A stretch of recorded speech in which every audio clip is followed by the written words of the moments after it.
Todo o material contido nesse filme é autêntico. Algumas cenas contêm material explícito e se recomenda supervisão paterna.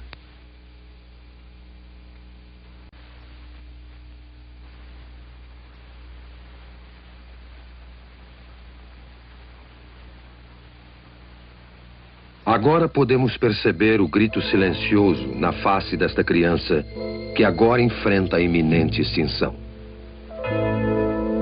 O grito silencioso.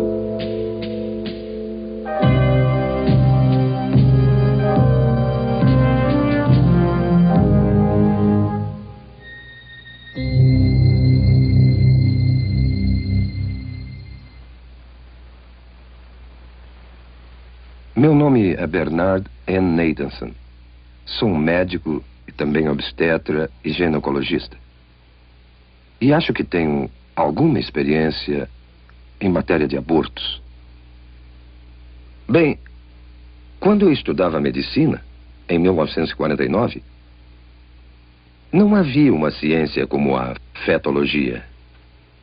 Aprendemos que esta criança a nascer, o feto, era uma coisa no útero e que somente por uma questão de fé era ou não era um ser humano e se esse ser humano teria ou não qualquer qualidade bem pessoal.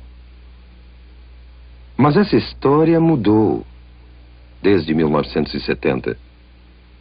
Foi nessa época que a ciência da fetologia surgiu nos meios médicos.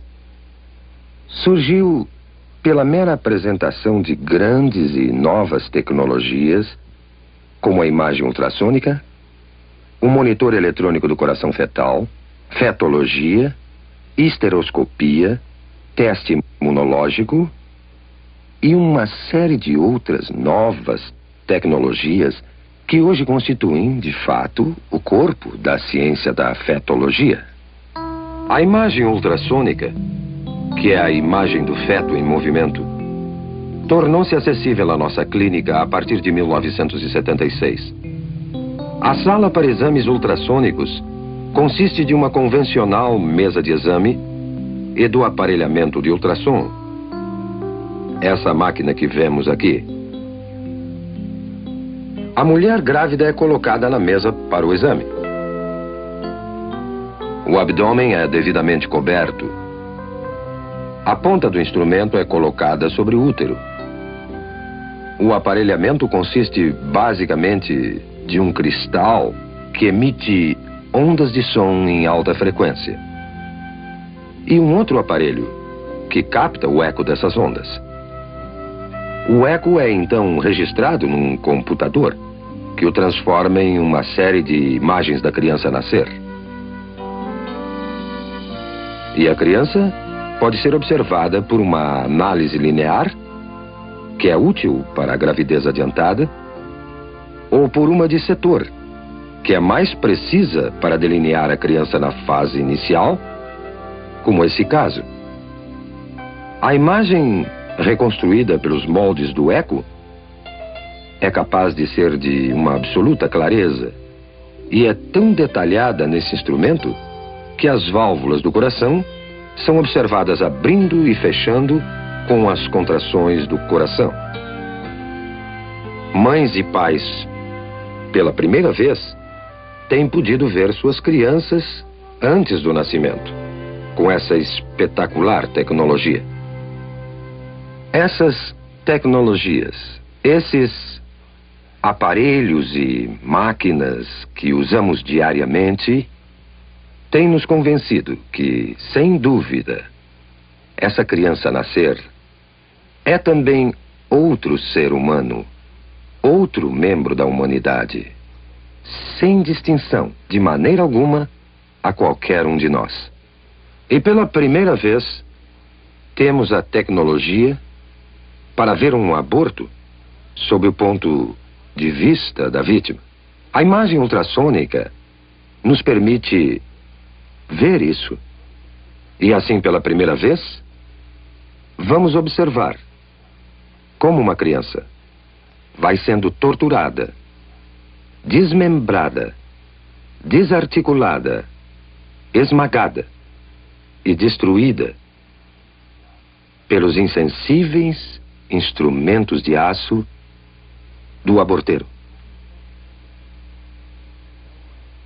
O que estamos vendo aqui é uma sequência do desenvolvimento de uma criança no estado pré-natal de vida, desde os primeiros momentos até o fim desta fase. Temos aqui uma criança de 4 semanas, de 8 semanas, de 12 semanas, de 16 semanas, 18 semanas, de 20 semanas e de 28 semanas. Como podem ver, não existe ainda uma mudança dramática na forma ou substância desse ser durante esse desenvolvimento. Essa pequena pessoa, de 12 semanas, é uma criatura, inegavelmente um ser humano. Já tem ondas cerebrais desde 6 semanas, seu coração está funcionando há 8 semanas e todo o resto das funções humanas são exatamente como as nossas. Agora, esse livro, Obstétrica de Williams, 16ª edição de 1980, é um livro de estudo usado em todas as escolas de medicina nos Estados Unidos. O prefácio desse livro, publicado em 1980, nos diz o seguinte: felizmente entramos numa era que o feto pode ser já considerado e tratado como nosso segundo cliente. Quem poderia sonhar, mesmo há alguns anos, que poderíamos atender um feto como médico? As tradicionais éticas médicas e conceitos nos dizem que não devemos destruir nossos clientes e nós juramos preservar suas vidas. Agora veremos como o aborto age no nosso segundo cliente. Temos então uma criança de 12 semanas no útero, o útero sendo esse músculo em redor da criança. Quando o aborteiro inicia o processo, primeiro coloca esse instrumento, conhecido como espéculo, na vagina da mulher e em seguida abre a fim de avistar o colo uterino aqui. Tendo avistado o colo, o aborteiro, então, pega esse instrumento, conhecido como tenáculo, firma-o seguramente com o espéculo no colo. Desta maneira, grampeia bem o tenáculo para firmá-lo melhor ao colo do útero.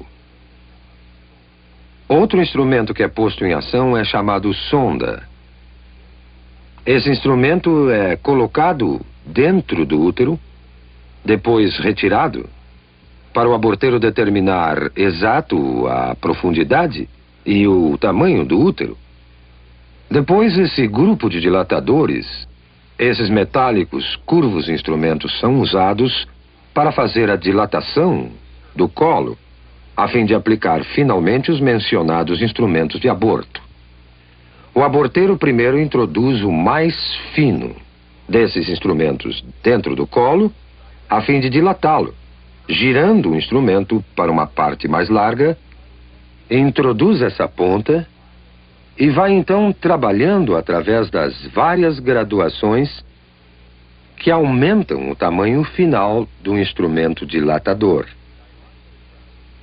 Depois, passa a usar um instrumento conhecido como aparelho de sucção, o qual está sendo retirado de um recipiente esterilizado para seu uso. E então, isso será inserido no colo dilatado até chegar ao útero, para então perfurar o saco que cobre a criança, esvaziando do fluido que a cerca. O instrumento é posto em direto contato com a criança numa pressão aproximada a 55 milímetros de mercúrio, aplicada na ponta desse instrumento, que está ligada há um longo tubo grosso de sucção e a instrumentação abortiva, que é o aparelhamento do outro lado. A ponta de sucção começará a destruição da criança. Pedaços do corpo são separados, um por um, até ficar somente fragmentos do corpo e a cabeça. A cabeça é grande demais para passar pela tubulação. Para isso é necessária a aplicação de outro instrumento, chamado pinça de pólipo, dentro do útero, através do colo já dilatado. E o aborteiro, então, terá que pegar a cabeça da criança, que flutua livre dentro do útero, entre os anéis desse instrumento. A cabeça é então dilacerada e seus pedaços removidos com seus respectivos ossos. E o aborto, então, estará concluído. Já vimos como uma criança de 12 semanas aparece na tela ultrassônica.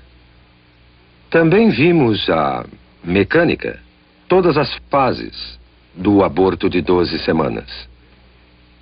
Agora, pela primeira vez, veremos um filme feito com a verdadeira imagem ultrassônica de um aborto de 12 semanas. Não se esqueça que não é um caso fora do comum, um aborto tardio. É um dos 4.000 casos de aborto feitos todos os dias nos Estados Unidos. Esse filme foi feito numa clínica de abortos. O médico que realizou o aborto foi um jovem que trabalhava em 2 diferentes clínicas de aborto ao mesmo tempo. Ele já havia feito mais de 10.000 abortos na sua vida. Quando lhe pediram para assistir uma exibição deste filme, ele ficou tão chocado do que ele fazia que saiu da sala por um momento. Voltou para ver o final, mas nunca mais fez outro aborto. A moça que manobrou a verdadeira câmera ultrassônica era uma feminista e a favor do aborto. Mas ela também ficou tão chocada pelo que viu nesta sessão de cinema que nunca mais quis discutir o assunto aborto. Mas vamos voltar ao filme em questão. Estamos observando um detalhe de uma verdadeira imagem ultrassônica de uma criança de 12 semanas. A criança está colocada nesta direção. Vocês estão vendo a cabeça da criança aqui, o corpo inteiro da criança aqui, e essa imagem é a mão da criança perto da boca. Olhando essa criança mais de perto, observamos o olho ou a órbita ocular aqui, o nariz da criança aqui, sua boca aqui, e até vemos o ventríloco do cérebro aqui. Esse é o fluido que enche os espaços do cérebro. Vemos o corpo da criança aqui, com as costelas em silhueta, e sua coluna vertebral atrás. Essa é uma área granulada de tecidos. Na parte superior, parece ser a placenta da criança. Podemos até distinguir aqui as coxas, as extremidades inferiores saindo do corpo, desta maneira. Agora, vamos à ação. Vemos o coração batendo no peito da criança. Suas batidas são de 140 por minuto aproximadamente. Agora, vemos a criança se movendo dentro do útero e observamos várias mudanças de sua posição. Ela ainda está colocada desta maneira e a boca está recebendo o polegar da criança A criança está outra vez movendo-se calmamente no seu santuário. Agora, esta sombra que estamos vendo na parte inferior da tela é a ponta de sucção que foi deliberadamente colorida para que possamos distingui-la com mais clareza. Mas o aborteiro dilatou o colo e está inserindo a ponta de sucção que podemos observar se movimentando na tela. Podemos notar que a ponta de sucção que está aqui, quando se move em direção à criança, ela recua do objeto e começa a produzir movimentos violentos e agitados. A criança se move com mais determinação. Sua posição muda constantemente e ela retrocede mais uma vez aqui. A ponta de sucção ainda não tocou na criança e mesmo assim ela permanece agitada e movendo-se violentamente. A criança virou agora outra vez de perfil e a ponta de sucção volta mais uma vez a aparecer na tela. A boca da criança está aberta, o que veremos mais uma vez em outro momento. Mas esta ponta de sucção, que vemos se movendo violentamente na parte inferior da tela, é um instrumento mortal, que eventualmente irá destruir a criança. É só depois que o saco é perfurado para a saída do líquido que a ponta do aparelho entrará em contato com a criança. Mas podemos observar a ponta movendo-se enquanto o aborteiro procura o corpo da criança. Mais uma vez vemos a boca da criança aberta, como se estivesse emitindo um grito silencioso. Este é o grito silencioso de uma criança prestes a enfrentar sua extinção. Agora as batidas do coração aumentam dramaticamente e os movimentos da criança são mais violentos, como percebendo a agressão ao seu santuário.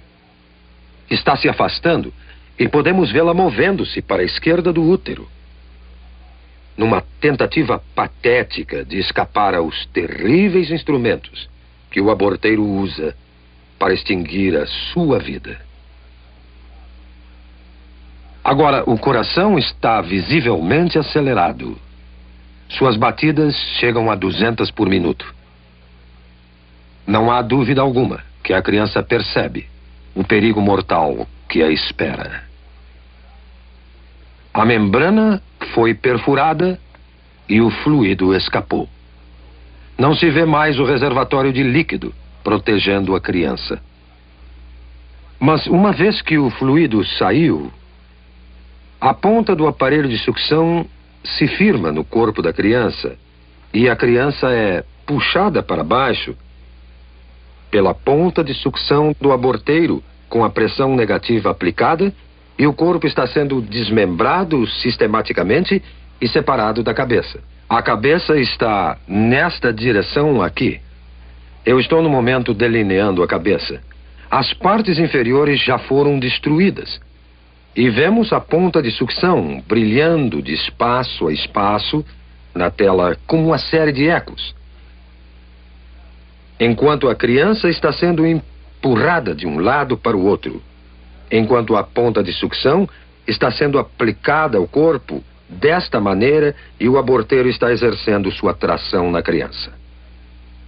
A cabeça é ainda perceptível aqui. O corpo já não se pode ver. Foi separado da cabeça. O que vemos agora é a cabeça mesmo, que é chamada linha média do eco, e vários fragmentos de ossos.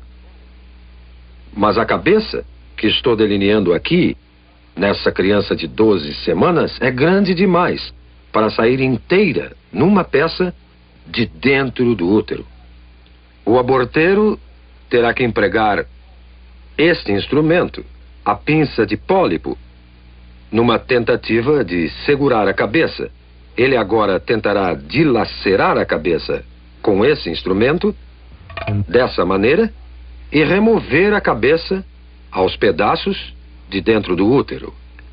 O aborteiro e o anestesista têm um código secreto entre eles, que os protege da pavorosa realidade dos fatos. o aborteiro e o anestesista se referem à cabeça da criança, que agora é chamada de número 1. O anestesista, então, perguntará ao aborteiro: o número 1 já saiu? Já acabamos? Vemos agora, intermitentemente, os dentes ou lâmina desse instrumento aparecendo nessa imagem aqui. A cabeça tende a flutuar, solta no útero, e aqui estão os dentes ou lâmina desse instrumento vindo por aqui, e a cabeça está sendo agarrada pela pinça de pólipo e puxada para baixo em direção ao colo. Agora, tudo o que vimos sobrando são simples resíduos, simples fragmentos, pedaços de tecidos que documentam que ali viveu uma vez um indefeso, frágil ser humano. Considerando o impacto do aborto na nossa sociedade, vamos olhar algumas estatísticas do que realmente aconteceu nos últimos 20 anos. Nós temos dados confiáveis indicando que em 1963, bem antes do aborto ser legalizado pela infame decisão Roe versus Wade, eram efetuados aproximadamente 100 mil abortos ilegais anualmente nos Estados Unidos, e muito poucos legais.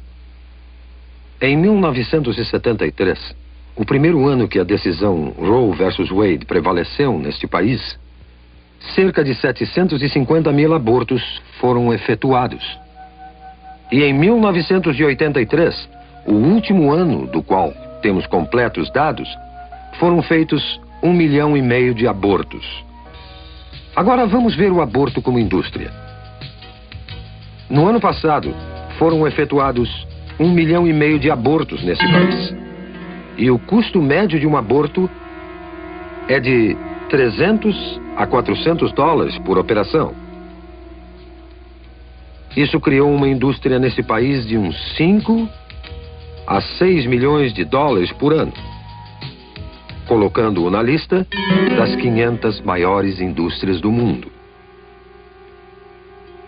90% de todo esse dinheiro vai para o bolso dos médicos e o que sobra no bolso dos empresários que dirigem as clínicas.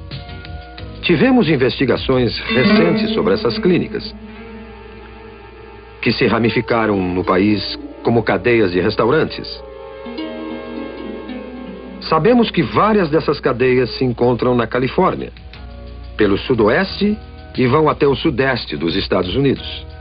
E há alguma evidência agora que cada vez mais essas clínicas estão caindo nas mãos do crime sindicalizado nos Estados Unidos. E que esse dinheiro do aborto, é manchado não só pelo sangue das inocentes vítimas do aborto, como também pelas mãos sujas do crime sindicalizado nos Estados Unidos. Quando discutimos o aborto, temos que entender que a criança por nascer não é a única vítima. As mulheres são vítimas também, tanto como as crianças o são. Não foi dito às mulheres a verdadeira natureza da criança por nascer. Não lhes foi mostrado os fatos reais sobre o que o aborto realmente é. As mulheres, em grande número, centenas, milhares, dezenas de milhares, têm tido seus úteros perfurados, infectados, ou sofreram destruição total de seus órgãos reprodutores como resultado de uma operação da qual não possuem um conhecimento verdadeiro. Este filme e outros filmes que virão devem fazer parte da informação geral para o consentimento de qualquer mulher antes de se submeter a um processo desta natureza. Eu acuso a Liga Nacional do Direito ao Aborto. Eu acuso o plano familiar e todos os conspiradores da indústria do aborto de uma consistente conspiração silenciosa que faz a mulher ignorar os verdadeiros fatos sobre o aborto. E desafio a todos que ministram o aborto a mostrar esse autêntico programa filmado, ou um similar a este, a qualquer mulher antes de consentir num aborto. Como veem, acho que entendo um pouco de aborto. Fui um dos fundadores da NARAL em 1969, que é agora a Liga Nacional do Direito ao Aborto. E por um período de 2 anos, fui o diretor da maior clínica de aborto do mundo ocidental. A partir dessa época, passamos a ter uma ciência chamada fetologia, que nos permite o estudo do feto humano. E todo esse conhecimento concluiu, sem exceção, que o feto é um ser humano, igual a qualquer um de nós, e parte integral da comunidade humana. Agora, a destruição de uma vida humana não é solução para o que basicamente é um problema social. E acredito que recorrer a essa violência é admitir que a ciência, e pior ainda, a ética estão empobrecendo. Eu me recuso a acreditar que a humanidade, que chegou até a Lua, não possa criar uma solução melhor do que recorrer à violência. Devemos todos nós, aqui e agora, dedicar todos os nossos esforços para achar uma melhor solução, uma solução composta de amor e compaixão e um decente respeito pela inegável prioridade da vida humana. Vamos todos, pelo bem da humanidade, aqui e agora, parar esse genocídio.